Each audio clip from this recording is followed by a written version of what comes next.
पहुंचना ही चाहिए और उसको पहुंचाने के लिए हम कृत संकल्पित हैं। एक बड़ी योजना के साथ हम कार्य प्रारंभ करने वाले हैं।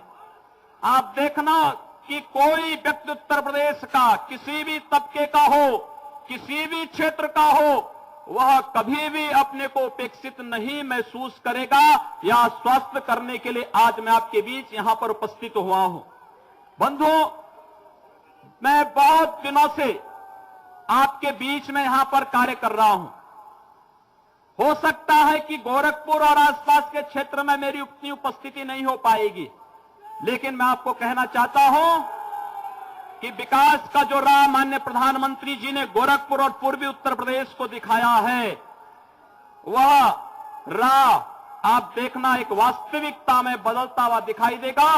यहां की चीनी मिलों के जीर्णोद्धार के लिए, इन आंगनबाड़ी कार्यकर्तियों की समस्याओं के समाधान के लिए, बीएड और टीईटी प्रशिक्षुओं के समस्याओं के समाधान करने के लिए, इन बेरोजगार नौजवान जो अब तक उत्तर प्रदेश से पलायन करता था, इनके पलायन को रोकने के लिए, गांव, गरीब, किसान और नौजवान के लिए हम लोग बड़ी मजबूती के साथ दिन रात एक करके पूरी तत्परता के साथ कार्य करने के लिए संकल्पित हैं।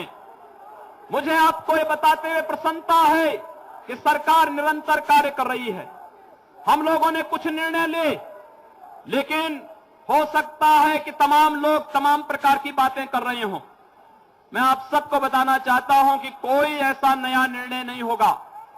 हमने जो कुछ भी किया है, जो कुछ भी करेंगे, हम लोगों ने चुनाव के पूर्व भारतीय जनता पार्टी ने अपने इलेक्शन मैनिफेस्टो में, लोक कल्याण संकल्प पत्र में जो बातें कही हैं, हम अक्सरशः उनका अनुपालन करेंगे, उनके पर हम प्रतिबद्ध हैं और ये सरकार पूरी तरह उन कार्यों को करते हुए उत्तर प्रदेश को देश के विकसिततम प्रदेशों में, उत्कृष्टतम प्रदेशों में स्थापित करने में सफल होगी। इसमें आप सबका सहयोग और आशीर्वाद चाहिए। इसीलिए आज आपके बीच यहां पर उपस्थित हुआ हूं। सज्जनों, बहुत सारे कार्य करने हैं उत्तर प्रदेश में। जहां भी हम लोग जा रहे हैं, लोगों की समस्याएं हैं, किसानों की समस्याएं हैं, नौजवानों की समस्याएं हैं, माताओं बहनों की समस्याएं हैं, व्यापारियों की समस्याएं हैं, किसानों की समस्याएं हैं। सरकारें कैसे चलती हैं, उत्तर प्रदेश के अंदर भारतीय जनता पार्टी करके दिखाएगी। ये सरकार बता के दिखाएगी कि वास्तव में सरकार का स्वरूप क्या होना चाहिए, जनता के प्रति उसका लगाव कैसे होना चाहिए, आम जन के प्रति उसका संवाद कैसे होना चाहिए। हम इस बात के लिए संकल्पित हैं। भ्रष्टाचार मुक्त शासन होगा, जनता के प्रति संवेदनशील प्रशासन होगा, गुंडा राज पूरी तरह समाप्त होगा और अराजकता के इस व्यवस्था में कोई स्थान नहीं होगा। और चूंकि गोरखपुर इस प्रकार के कार्यों की एक प्रयोगशाला पहले बन चुकी है, जब मेरी पार्टी ने मुझे कहा कि आपको संसद में कुछ बोलना है, तो मैंने विनम्रता के साथ इसको स्वीकार किया और मैंने इसी बात को कहा।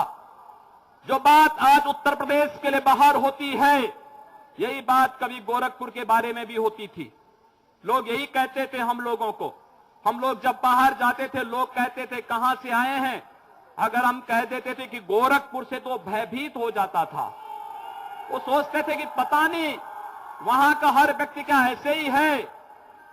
लेकिन आज गोरखपुर ने इस मिथक को तोड़ा है।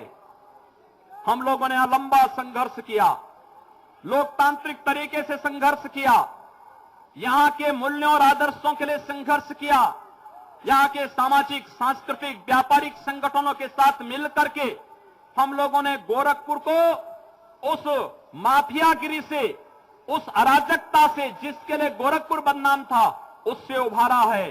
और संजोग इस बात का था कि केंद्र में आदरणीय नरेंद्र मोदी जी के नेतृत्व की सरकार बनने के बाद विकास की जितनी योजनाएं गोरखपुर, पूर्वी उत्तर प्रदेश में आई, उसने एक नई राह हम सबको दिखाया है।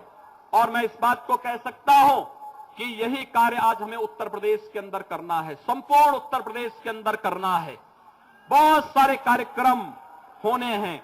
उन कार्यक्रमों के बारे में हम अपनी योजनाओं को लेकर के समय समय पर आपके बीच भी आएंगे।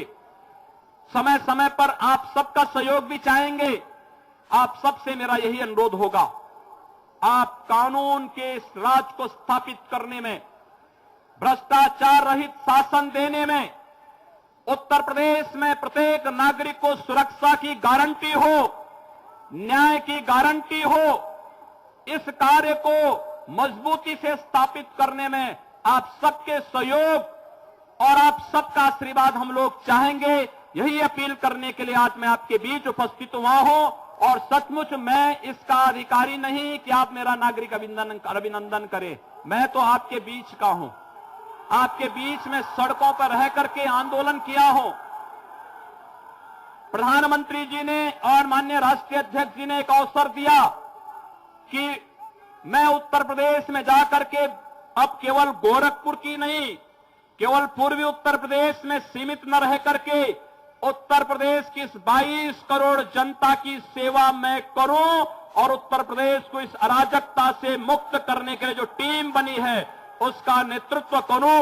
तो मुझे लगता है कि जहां मेरे सामने अपने आदरणीय प्रधानमंत्री जी का आदर्श सामने है, जहां संगठन के रूप में आदरणीय अमित शाह जी का आदर्श हम सबके सामने है, आप जैसे कोटि कोटि कार्यकर्ताओं का सहयोग और आप सबका सानिध्य मेरी सबसे बड़ी ताकत है, जो सम और विषम परिस्थितियों में मेरे साथ हमेशा खड़े होकर के सड़कों पर आंदोलन करने, जन समस्याओं के समाधान करने में सदैव खड़ी रही है, वो मेरी सबसे बड़ी ताकत रही है।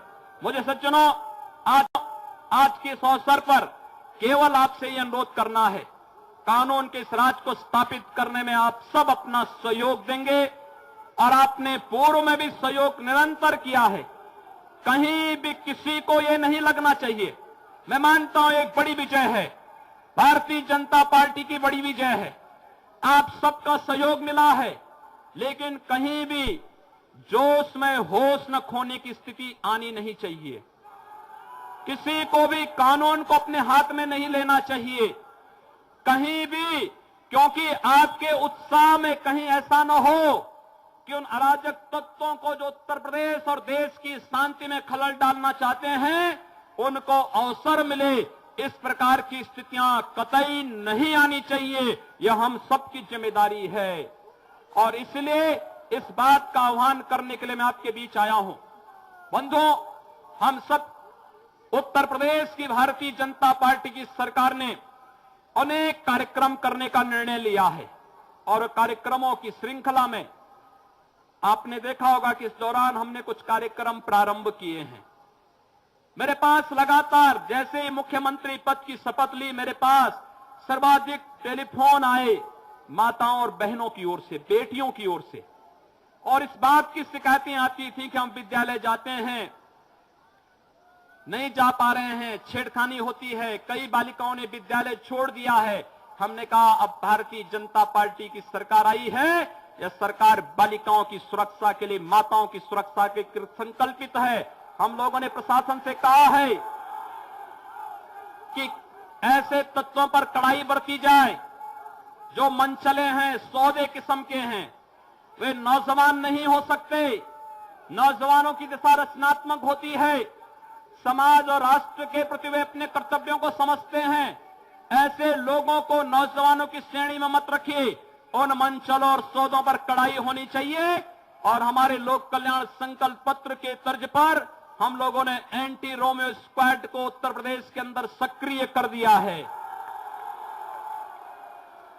मैं प्रशासन को इस बात के लिए स्पष्ट कहूंगा कि रात चलते हुए नौजवानों पर सहमति के साथ बैठी भी कोई दो युवक और युवती है, रात चल रहे हैं, आपसी सहमति से बातचीत कर रहे हैं, उनको कतई न छेड़ा जाए। लेकिन इस बात को ध्यान जरूर रखा जाए कि अगर भीड़ भाड़ वाले स्थानों पर या स्कूलों के बाहर कोई इस प्रकार की हरकत करता है जिससे बालिकाओं की सुरक्षा